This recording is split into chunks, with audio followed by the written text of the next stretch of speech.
Messia. Scandale d'État ou non, Jean Messia? Scandale d'État d'autant plus grave que ce n'est pas le premier, puisque à quelques mois d'intervalle, entre les mensonges d'un autre ministre du Régalien, qui est Gérald Darmanin, sur le Stade de France, on en avait amplement parlé ici, entre les supporters britanniques, les faux billets, les caméras de vidéo dont les bandes ont été effacées, etc. Donc ça avait déjà été un truc énorme. Là, on a un deuxième énorme mensonge de la part d'un deuxième ministre régalien qui est Dupond-Moretti. Vous savez, à supposer que le ministre, le garde des Sceaux, n'ait pas été au courant. Vous pouvez rajouter l'affaire Colonna. Hein. Oui, exactement. Et en fait, on remarque que dans le gouvernement, il n'y a pas de responsable. C'est-à-dire qu'il n'y a personne qui est responsable de rien, en fait. C'est-à-dire qu'à chaque fois, on va pointer la chaîne de décision, le fait qu'ils n'étaient pas au courant, le fait qu'on les a informés avec de mauvais éléments, mais en fait, c'est des ministres qui sont responsables de rien. Mais c'est encore plus grave, si vous voulez, ce qui est encore plus grave, c'est que dans la chaîne de décision, imaginez que vous et moi, nous nous trouvions dans la chaîne de décision pour ce genre d'activité. À un moment, le bon sens aurait commandé de dire « Mais attendez, vous plaisantez ou quoi ? Qui a pris cette décision d'organiser du karting au sein de la prison de Fresnes, des activités piscines, etc. » Il y a une enquête. Il n'y a pas une personne qui, à un moment, dans la chaîne de décision, a eu la présence d'esprit au moins d'alerter en disant « Mais attendez, c'est grave. » Il y a une enquête qui est en cours. Je ne dis pas, encore une fois, que la prison en France se résume à ça. On sait très bien que, par ailleurs, on l'a déjà dit et répété, les conditions de détention, la surpopulation carcérale, l'insalubrité des prisons. Mais le problème, c'est que ces choses-là, on ne les voit pas. Or là, c'est le choc des images.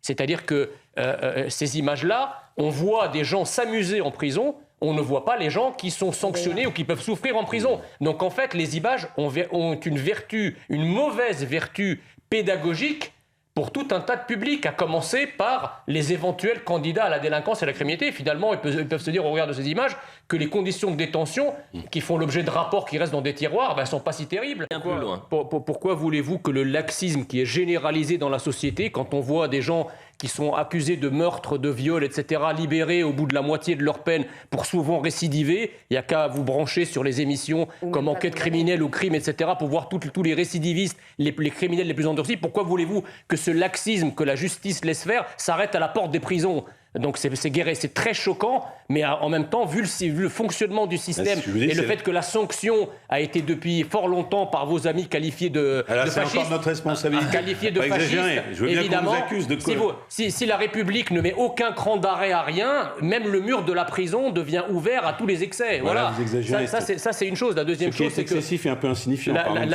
La gauche a la spécialité de toujours extrémiser les propos. C'est pas parce qu'on dit qu'il faut qu'on répare, qu'il faut qu'on insère, que vous allez vous inspirer de la Chine. Enfin, extrémiser le propos n'est pas... Faire payer aux délinquants leur propre peine, ça existe en Chine. Restons sur l'aspect politique. C'est pas méchant. Attendez, mais je vous signale juste que la gauche, depuis toujours, la gauche a été favorable aux travaux dans les prisons. Quand je dis les travaux, c'est pas des travaux forcés. C'est que les détenus travaillent pour se réinsérer. On c'est sait pas le problème. qu'il va. C'est surprenant. Est-ce qu'il doit? C'est un gouvernement de menteurs. Dans ce gouvernement, en général, quand tout le monde se pose la question de démissionner, en général, ils sont plutôt renforcés dans le gouvernement. Et ça a été le cas aussi pour Gérald Darmanin après le Stade de France. Oui, je pense que...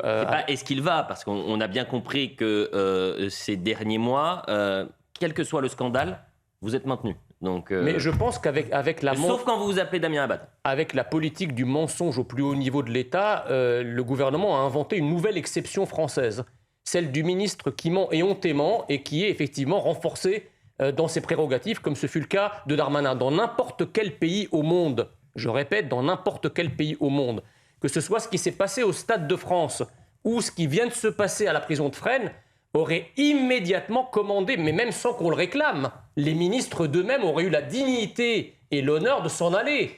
Là, ils s'accrochent comme des moules à leur rocher, alors même que qu'ils mentent comme des arracheurs de dents. Et on vient de le voir avec la déclaration d'Olivier Véran. Tout le monde était au courant de tout. Je pense que Darmanin était au courant, quelques heures après ce qui s'est passé au Stade de France, de la véritable nature des agresseurs. Je pense qu'Éric Dupond-Moretti était parfaitement au courant. Vous dites je pense. Non, attendez.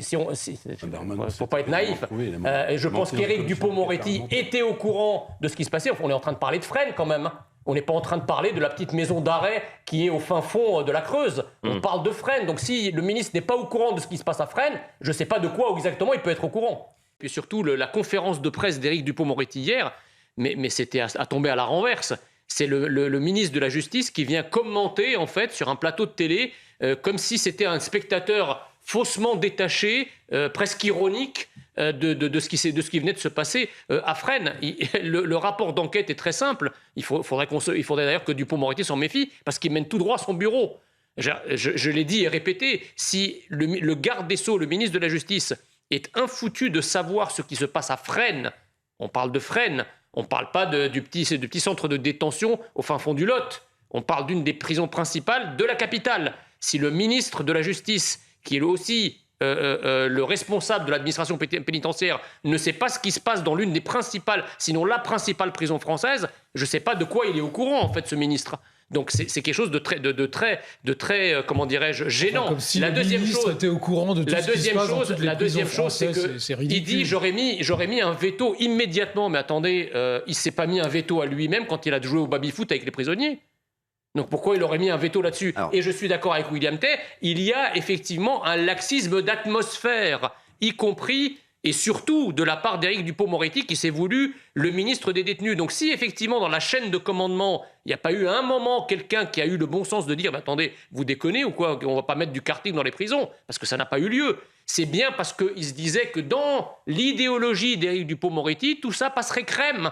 Et ils n'ont pas eu tout à fait tort. Il a fallu les images. Il a fallu les images. Ou alors c'est du karting. Je suis désolé, pas du karting. C'est pas du karting, mais c'est autre chose. Mais voilà, mais attendez, vous savez très bien ce qui se passe dans les prisons. Vous en avez visité des prisons ? Non. Jérôme Dubu, ne soyez pas de mauvaise foi. Mais je ne suis pas de mauvaise foi. Je vous dis que ça existe depuis des années. Non, mais pas le karting. Des matchs de foot, des prises de parole. Je vais lui répondre bien évidemment. Dans les activités de réinsertion, je suis d'accord avec vous, il y a toujours eu un volet ludique. Bien sûr. On joue au foot, on joue au basket, ça c'est non seulement c'est normal, mais c'est souhaitable, ça permet aux prisonniers de s'entretenir et ça fait partie du volet réinsertion. Mais en toute chose, il faut proportion garder. Aujourd'hui, c'est du karting, demain ça sera quoi ? Du kitesurf à Biarritz ? Faut arrêter les conneries.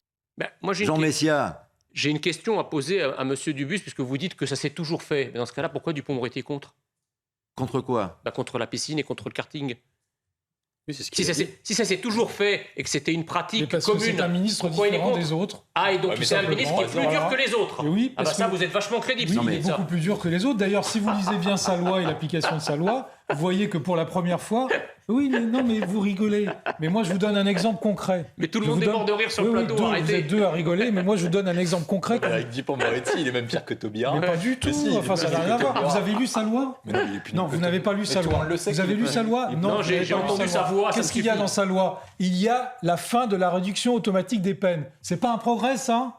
C'est pas un progrès ? Ah, on vous entend plus. Si la peine c'est de faire alors là, on vous entend plus. Si la peine c'est de faire de la piscine et du karting, ça ne va pas grand-chose. Ça, c'est une bonne idée. Et ben voilà, c'est dans la loi. Oui, mais ça donc on est loin de Taubira, on est loin de Madame. Quand Emmanuel Macron dit la peine c'est de faire du pas tous en même temps, c'est une cacophonie. Celles et ceux qui nous écoutent ou qui essayent de vous écouter, ce sont des gens qui viennent débattre de sujets sérieux, qui n'ont même pas lu la loi Moretti et qui attaquent Dupond-Moretti. Mais si, alors bien sûr.